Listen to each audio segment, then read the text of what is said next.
Guys, welcome back to the tutorial, and in this video I'm going to show you how to add your Google Calendar to Coursera. Now once you're inside your profile, click the profile picture on the upper right hand side, then you want to click on settings.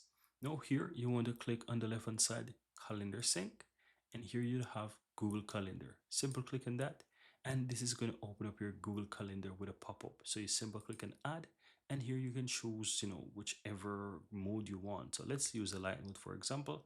Click got it. Now once you're inside your Google Calendar, to check if the Coursera is synced to your Google Calendar, you want to go ahead and look towards the left hand side, and here you'll find Coursera Calendar, and that's it. So you can always come here and uncheck it if you don't want it to be there, or go ahead and check it if you want it to be there.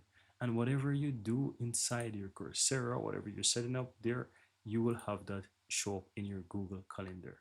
And that's it. That's how to go ahead and sync your Google Calendar or add your Google Calendar to your Coursera. That's it. Very easy and very simple.